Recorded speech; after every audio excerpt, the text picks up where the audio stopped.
Panic होने की जरूरत नहीं, क्योंकि कई ऐसे मामले सामने आए जहां पर हार्ट अटैक हुआ है लोगों को।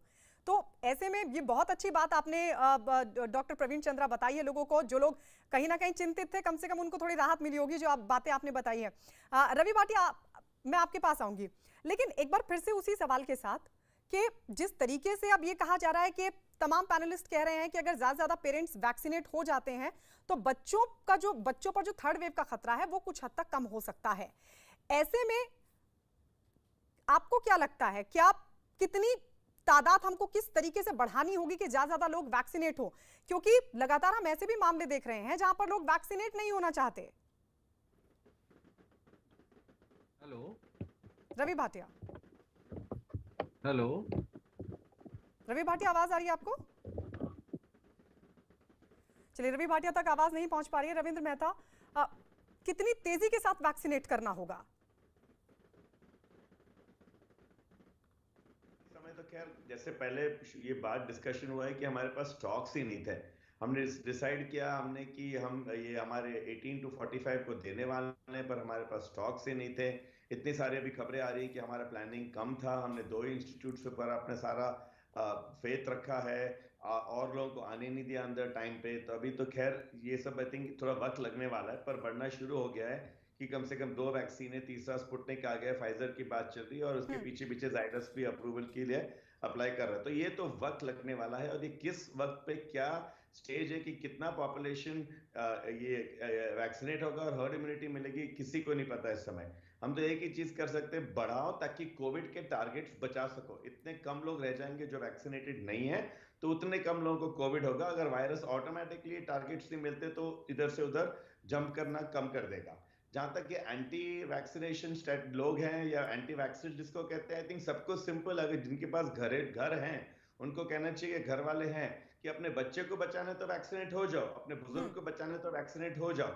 तो एक अलग ही एक इमोशनल, साइकोलॉजिकल और ड्यूटी कंसेप्ट को हमें खड़ा करना होगा जी। कि लोगों को बताए कि ये सब उटपटांग खबरें काम नहीं आने वाली हैं। इस वे में जितने हॉस्पिटल में पहुंचे सबने दुख देखा है। तो if you want to save अपने दोस्त, जी फैमिली, घर वाले, जी, बच्चे, रविंद्र बुजुर्ग, मेहता, तो क्योंकि अब वक्त बहुत वैक्सीन। कम बचा हुआ है, इससे जल्दी जल्दी सभी पैनलिस्ट से सवाल लेना है। डॉक्टर रोमल टिक्कू, क्योंकि अब वैक्सीनेट सबको करना है, लेकिन एक समस्या ये भी खड़ी हो गई है, बहुत सारे लोगों के मन में भी ये सवाल होगा, जो कोविड से अभी रिकवर हुए हैं उनको ये कहा जा रहा है कि अभी थोड़ा रुकना होगा, तब उनके लिए तो वक्त और भी ज्यादा आगे बढ़ गया है, और उनको कितना खतरा है कोविड का? देखिए, जिन्हें कोविड हो चुका है उन्हें इमीडिएट प्रोटेक्शन तो मिली जाती है इन्फेक्शन से ही, कम से कम 3 से 6 महीने तक। अभी जो डेटा है वो ये भी कहता है, एक स्टडी रिसेंटली आई कि 10 महीने तक भी प्रोटेक्शन मिलती है, या हो सकता है लाइफ लॉन्ग भी हो। बट इससे रिलेटेड डेटा अभी तक पूरा है नहीं हमारे पास। बट जो हमारा मानना है कि कम से कम 6-8 महीने का तो प्रोटेक्शन मिलती है। सो इमीडिएटली वैक्सीनेट करने की जरूरत नहीं है उनको। जो हमारी गाइडलाइंस है, या जो अमेरिका में सीडीसी की गाइडलाइंस है, वो यही कहती है कि 3 महीने तक कम से कम आप रुक सकते हैं इन्फेक्शन होने के बाद, तो तब आप वैक्सीनेट कीजिए खुद को। अगर आपको पहला डोज लग चुका है और उसके बाद आपको इन्फेक्शन हो जाए, तो इन्फेक्शन के 3 महीने के बाद आप दूसरा डोज लगाइए। देखिए, आपको इन्फेक्शन होने के बाद भी चांस है, और जैसे री इन्फेक्शन हुए हैं इस बार हमने देखे हैं, बहुत कम लोगों को हुआ है। और वैक्सीनेशन के बाद जो होता है वो बहुत माइल्ड होता है, सीवियर डिजीज नहीं होती, हॉस्पिटलाइजेशन नहीं है। बट आपको हो सकता है इन्फेक्शन, और आपको अगर माइल्ड होगा ठीक है, बट आप जब घर जाते हैं तो आप अपने बुजुर्ग को या जिनको कोमोबिलिटीज हो उनको दोगे तो उन्हें कॉम्प्लिकेशंस हो सकती हैं। इसलिए इंपॉर्टेंट है कि आपको इन्फेक्शन के बाद भी लेना होगा वैक्सीन, बट 3 महीने तक आप वेट कर सकते हैं। इमीडिएटली लेने की जरूरत नहीं, क्योंकि इमीडिएटली आपको थोड़ी प्रोटेक्शन मिलती है, उसको आप फर्दर बूस्ट कर सकते हैं एक डोज लेके 3 महीने बाद। तो कौन सी वैक्सीन, उसको लेके भी कोई शंका नहीं होनी चाहिए, जो मिली वो लगा लीजिए। सबकी एफिकेसी, सेफ्टी देखी गई। प्रवीण चंद्रा, लेकिन क्या 3 महीने से पहले भी वैक्सीनेट हो सकते हैं कोविड से रिकवर हुए लोग? या देखिए, ऐसा है कि हो सकते हैं, ये मना नहीं किया गया है कि आप वैक्सीनेट नहीं हो सकते हैं। जैसा कि अभी हम लोग डिस्कस कर रहे हैं कि 3 महीने तक एक नेचुरल इम्यूनिटी डेवलप हो जाती है जब भी कोई इन्फेक्शन होता है, 3 से 6 महीने तक बल्कि। और ये देखा गया कि जो सेकेंड वेव आई उसमें बहुत कम ऐसे लोग थे जिनको एक इन्फेक्शन हो चुका था दोबारा फिर सेकेंड वेव में हो गया। तो इसलिए वो जो पैनिक वाली स्थिति नहीं होनी चाहिए कि हमें किसी तरह से वैक्सीन मिल जाए, क्योंकि 2 प्रॉब्लम्स हैं। एक तो ये कि भाई वैक्सीन है ही नहीं इतनी ज़्यादा जिसको कि हम सारे बीमार जो लोग हो चुके हैं उनको भी लगाएं। इनफैक्ट वो एक हमारे लिए नेचुरल प्रोटेक्शन मिला हुआ है। तो इसलिए उसमें जल्दबाजी की कोई जरूरत नहीं है। रिकमेंडेशंस भी ये कहती हैं कि आप 3 मंथ्स तक तो आराम से वेट पर कर सर सकते के कॉम्प्लिकेशंस हो सकते हालांकि हैं, क्योंकि ये भी कहा जा रहा है कि अगर आप हालांकि पहले लगवाते हैं तो कुछ कॉम्प्लिकेशंस हो सकते हैं। नहीं, कोई कॉम्प्लिकेशंस नहीं होते उससे। ऐसा नहीं है कि अगर किसी ने वैक्सीन पहले लगा ली तो कोई कॉम्प्लिकेशन हो जाएगा। इनफैक्ट पहले रिकमेंडेशन थी कि 1 महीने के बाद दूसरी वैक्सीन डोज लगवा लीजिए, लेकिन अभी रिकमेंडेशन इन बेसिस पे चेंज हो गई है और ये माना जा रहा है कि जिनको इन्फेक्शन हो गया है उनको सेकेंड डोज या पहली डोज भी 3 महीने तक आराम से वेट कर सकते हैं। दैट इज वेरी क्लियर, इसमें कोई कंफ्यूजन यानी नहीं अगर है। लगवाते हैं तो कोई चिंता की बात नहीं है। कोई चिंता की बात नहीं, लेकिन अभी प्रॉब्लम ये है कि वैक्सीन इतनी है ही नहीं कि जिसको भी सबको हम लोग दे सकें, तो इसलिए ये रिकमेंडेशन बनवा दी गई है। जी प्रवीण चंद्रा सर, मैं आपके पास आ रही हूँ। डॉक्टर रवि मलिक कहना चाह रहे हैं। सर मेरे को ये भी जरूर बताइएगा क्योंकि आप पीडियाट्रिशियन भी हैं, कैसे बचाव हो आपकी नजर में थर्ड वेव से बच्चों का? देखिए, सबसे पहले तो बताना चाहूंगा, क्योंकि मैं वैक्सीन का सेंटर मैंने चलाया जब से वैक्सीन शुरू हुई थी, हमने हजारों लोगों को वैक्सीन दी है। वैक्सीन की रिकमेंडेशंस आर वेरी क्लियर।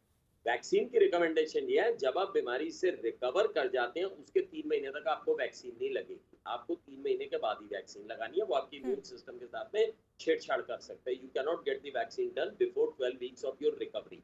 पहली चीज तो ये बड़ी इंपॉर्टेंट है। दूसरी चीज, ये सारी रिकमेंडेशंस अब बिल्कुल क्लियर आ गई हैं। कोई भी वैक्सीन, अगर आप चाहे कोवैक्सीन है या कोविशील्ड है, अगर आपको किसी वजह से उपलब्ध नहीं होती है, 12 हफ्ते तक आप कभी भी लगाते हैं, तो ऐसा नहीं है कि आपकी पुरानी डोज जो है वो वेस्ट हो जाएगी। तो इसमें भी कोई दिक्कत नहीं है। तो ये these are clear cut guidelines जो कि सरकार ने इशू की है। और अब सरकार ने एक चीज और भी इशू की है कि अगर आपको पहली डोज लगी हुई है और उसके बाद आपको कोरोना हो गया, तो उसके बाद भी कोरोना की रिकवरी के 3 महीने के बाद में आप नेक्स्ट डोज लेंगे, उससे पहले नहीं लेंगे। जहां तक वैक्सीन की कमी का तल्लक है, जैसे कि मैंने पहले भी बताया, मुझे संभवतः 1 जुलाई के बाद में वैक्सीन, क्योंकि हमारा वैक्सीन सेंटर भी अभी 15 दिन तक बनता, लेकिन 3-4 दिन में खोलने वाले हैं। वैक्सीन की उपलब्धता भी काफी ज्यादा होने वाली है, क्योंकि एक तो मैन्युफैक्चरिंग बढ़ा दी और बहुत सारे और प्लेयर्स भी, जैसे जाइडस कैडिला भी संभवतः अभी बड़ी जल्दी आ जाएगा, बायोई कंपनी है वो भी बड़ी जल्दी आ जाएगी। तो वैक्सीन की कमी रहने वाली नहीं है। कुछ रिकमेंडेशन सरकार की बड़ी अच्छी है ये वैक्सीनेशन को लेके। अब लैक्टेटिंग वुमेन भी वैक्सीनेशन लगवा सकते हैं। जल्दी से बच्चों को प्रोटेक्ट करने के लिए क्या किया जाए सर? बड़े अगर अपना बचाव करेंगे तो बच्चे बचाव में रहेंगे। अगर बड़े अपने आप को वैक्सीन लगाएंगे, कोविड एप्रोप्रिएट बिहेवियर करेंगे, तो आपके घर के बच्चे जो है सेफ रहेंगे। डॉक्टर रवि मलिक, मेरा सवाल दरअसल ये है, क्योंकि जो बच्चे हैं अभी वो घर पर भी हैं, लेकिन वो एक तरह से कहीं ना कहीं इरिटेट हो रहे हैं, डिप्रेशन का भी शिकार हो रहे हैं, जिस तरीके से उनको घर में कैद कर दिया गया है, उससे बचने के लिए क्या हो? बहुत अच्छी 5 चीजें बताई हैं। जब आपके बच्चे घर पे हैं तो आपको 5 चीजें करनी पड़ेंगी। नंबर 1, आप उनको हाई प्रोटीन डाइट दीजिए और बहुत अच्छा फल और सब्जियां उन्हें खूब दीजिए ताकि उनकी इम्यूनिटी बनी रहे। नंबर 2, बच्चों के वेट को कंट्रोल में रखिए। ज्यादा वेट वाले बच्चे जल्दी कॉम्प्लिकेट होते हैं। बच्चों के अंदर भी कोमॉर्बिड कंडीशंस होती हैं, चाइल्डहुड अस्थमा है, चाइल्डहुड डायबिटीज है, चाइल्डहुड हाइपरटेंशन है, इसको आप कंट्रोल में रखिए। बच्चों को सकारात्मक रखना बड़ा जरूरी है। Last but not the least, जो सबसे इंपॉर्टेंट चीज है, बच्चों का स्क्रीन टाइम आप कम करिए। हमारी अमेरिकन एकेडमी ऑफ पीडियाट्रिक्स कहती है 2 घंटे से ज्यादा स्क्रीन टाइम नहीं होना चाहिए, और बच्चों का स्क्रीन टाइम जो है बहुत ज्यादा बढ़ा हुआ है। तो ये सारी चीजें हमें करनी पड़ेंगी। उनके रिचुअल्स, और इस वक्त मैं क्लिनिक्स में देख रहा हूँ कि बच्चों के अंदर डिप्रेशन ऑब्सेशंस भी बहुत आ रहे हैं। तो क्योंकि बच्चों की पीयर ग्रुप इंटरेक्शन भी खत्म हो गया, तो माँ बाप को उनके एक रिचुअल्स बांधने बड़े जरूरी हैं कि सुबह इतने बजे उठोगे, योगा करोगे, नाश्ता करोगे, ग्रैंडफादर के साथ खेलोगे, करोगे। तो पूरे रिचुअल्स में उनका दिन को बांधना बड़ा जरूरी है, नहीं तो उनको मानसिक तनाव भी होने शुरू हो जाएंगे। और स्क्रीन टाइम कम करना बड़ा जरूरी है।